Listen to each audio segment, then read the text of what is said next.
guys, dahil gagawa tayo ng palitaw with yema fillings, uunahin natin ang paggawa ng yema spread.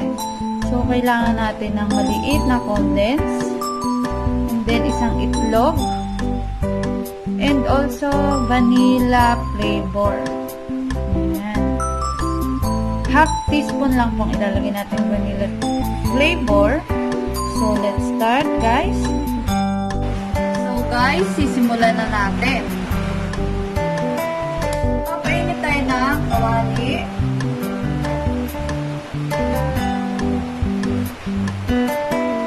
Lalagay na natin ang condense.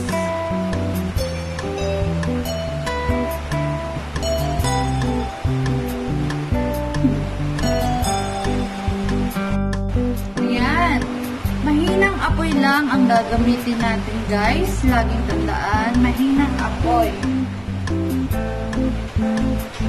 And then, hahaluin lang natin.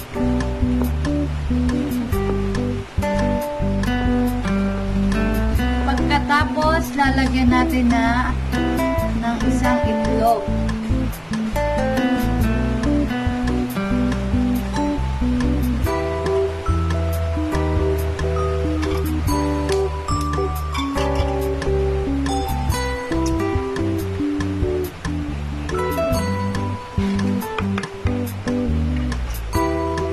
Haluin lang ng haluin. At 1 pinch of iodized salt.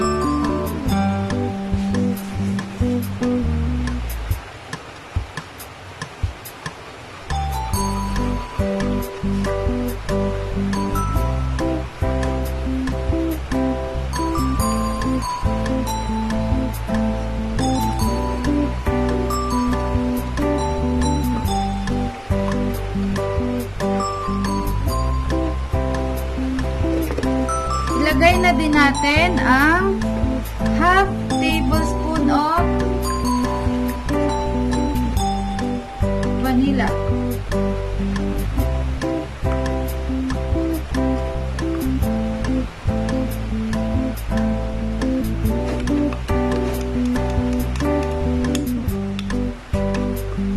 Haluin lang ng haluin.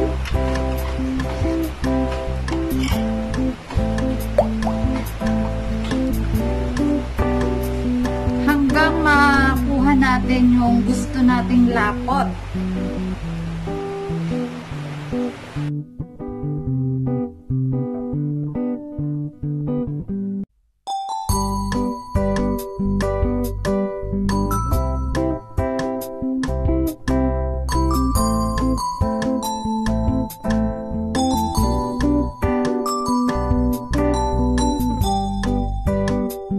Guys, lalagyan din natin ng isang kutsarang asukal.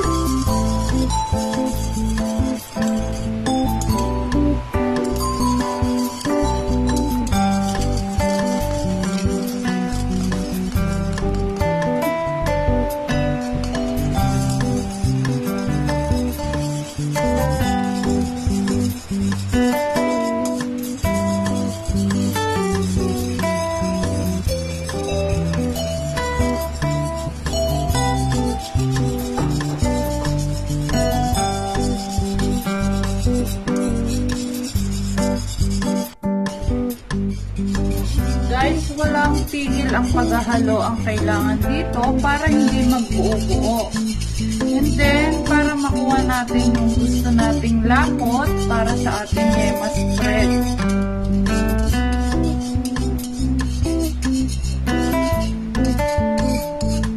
Mahinang apoy lang ang gagamitin, huwag kakalimutan.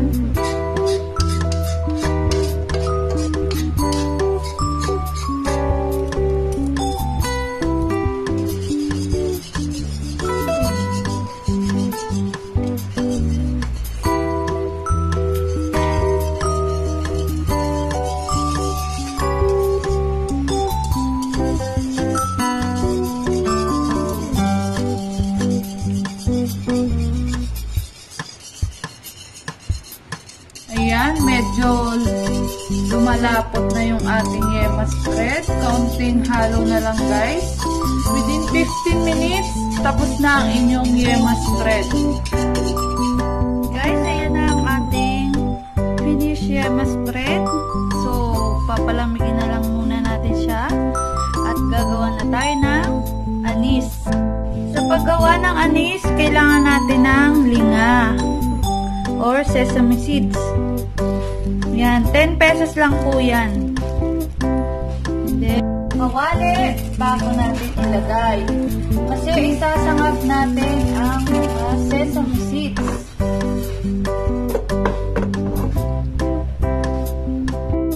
Kailangan nating isangag ang mga linga. Tapos, didikdikin at ihahalo sa asukal para mas mabango. Mahinang apoy pa rin ang gagamitin natin. Laging tandaan.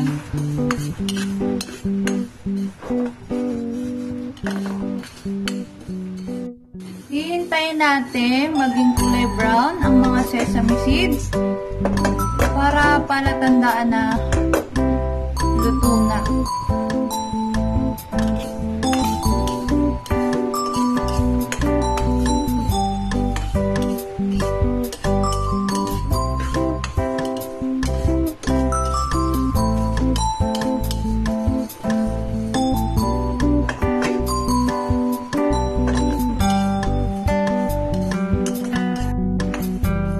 Guys, brown na yung ating mga sesame seeds.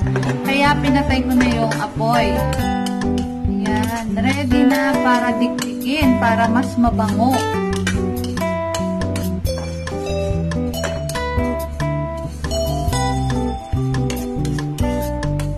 So guys, ayan na ang ating sinangag na sesame seeds. Ang gagawin naman natin, dudurugin natin dito gamit ang almirez para mas mabango. Yan. Simulan na natin.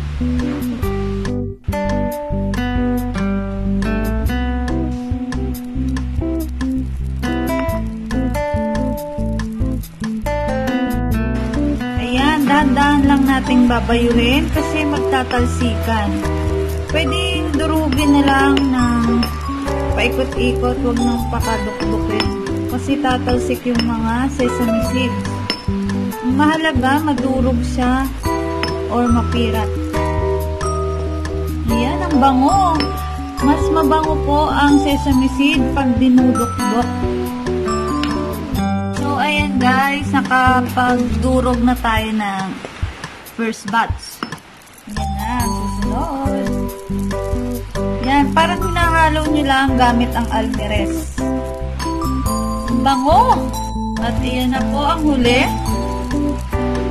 Para naghahalo lang kayo, kaya lang mabigat yung panghalo, kaya nadudurog yung sesame seeds. Ang bango niya, promise.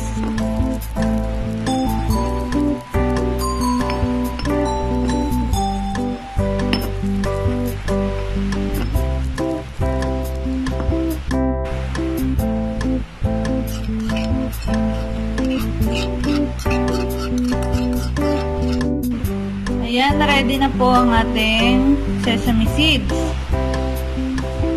So guys, gagawa na tayo ng pampalitaw. Kailangan natin ng glutinous rice na 500 grams o kalahating kilo. So, kailangan natin dito ng water. And watch me guys, kung paano natin gagawin. Lalagay natin dito sa lagayan. At utay-utay natin babasain. Kasi hindi kailangan ng maraming tubig. Kailangan yung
So guys, ayan, ready na ang ating glutinous rice.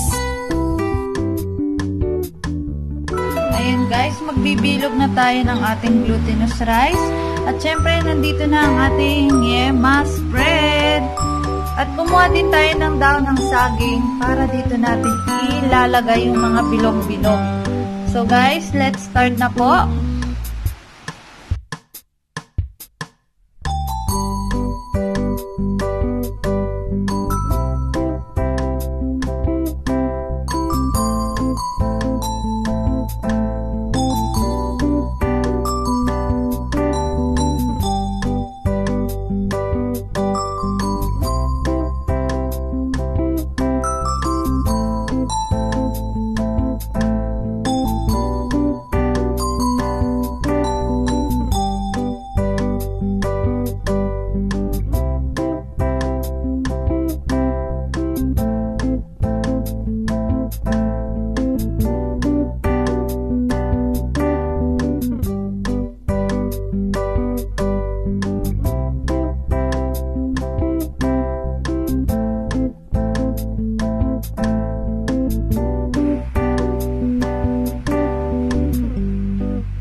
Guys, tapos na tayo sa ating glutinous rice na bilog-bilog na natin.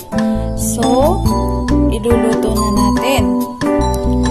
Habang tayo nagbibilog-bilog kanina, nagpakulo na tayo ng tubig. Kasi dito natin lulutuin ang ating glutinous rice na bilog-bilog. Dito natin palulutangin. Ayan. At dahil kumukulo na, ilalagay na natin ang ilang piraso dito sa kumukulong tubig.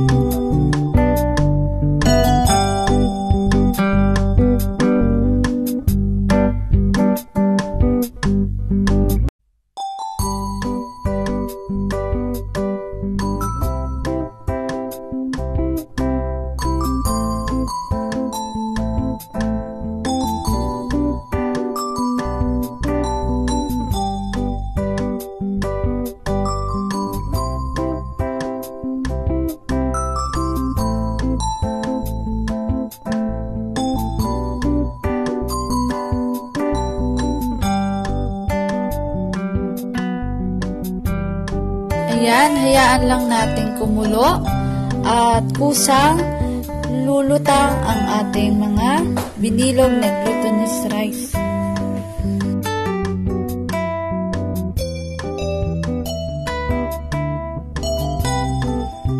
Ayan guys, lulutangan na sila kaya iisa-isa na natin kunin.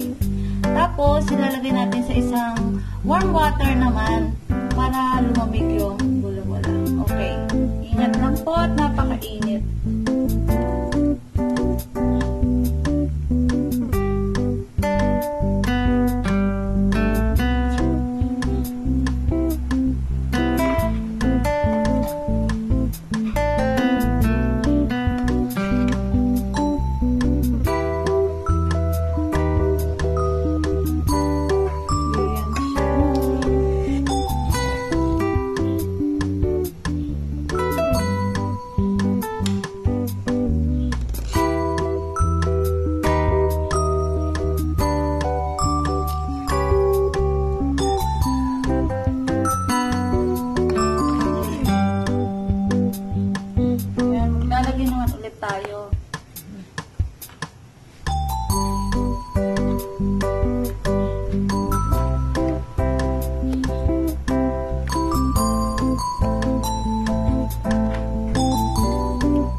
Ayan, tatanggalin na natin sa warm water para hindi mababad sa tubig. At dito na natin palalamigin sa dahon ng saging.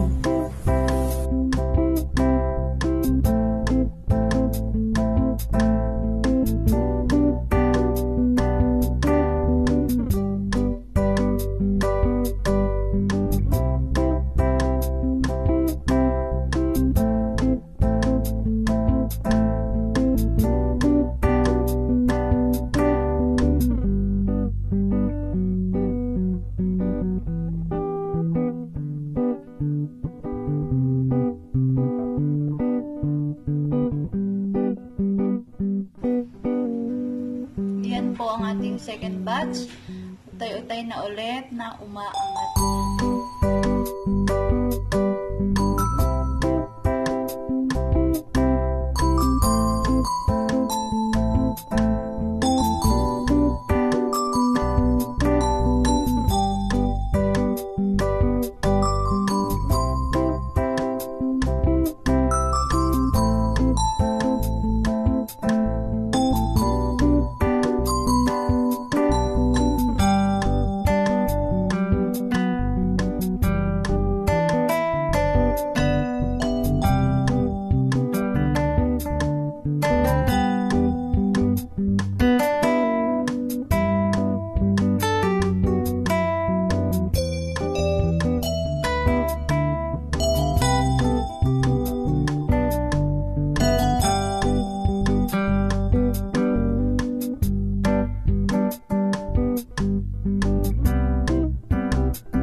Ayan guys, papalamigin na natin dito sa dahon ng saging for about 30 minutes.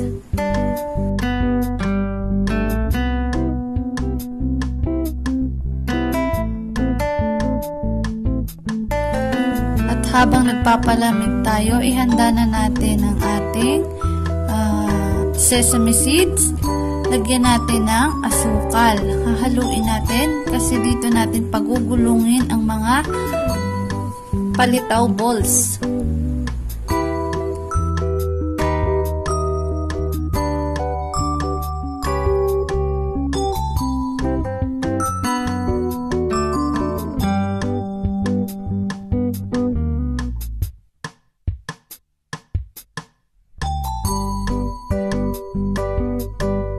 Siyempre, kailangan din natin ng niyog.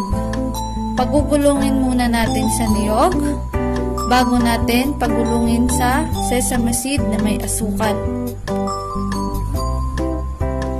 Ayan, malamig na ang ating mga palitaw balls, kaya pagulungin na natin sa niyog at sesame seeds.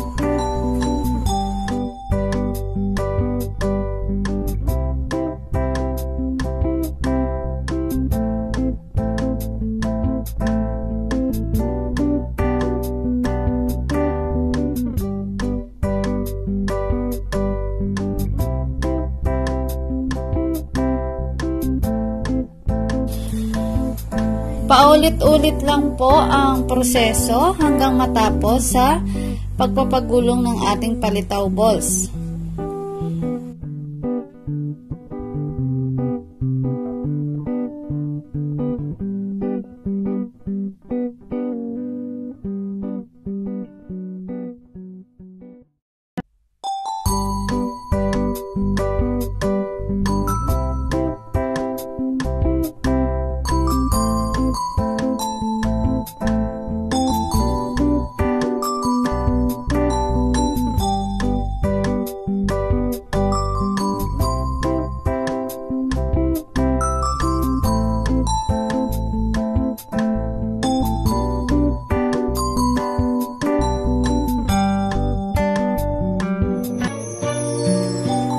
So guys, ayan na po ang ating palitaw balls with yema filling.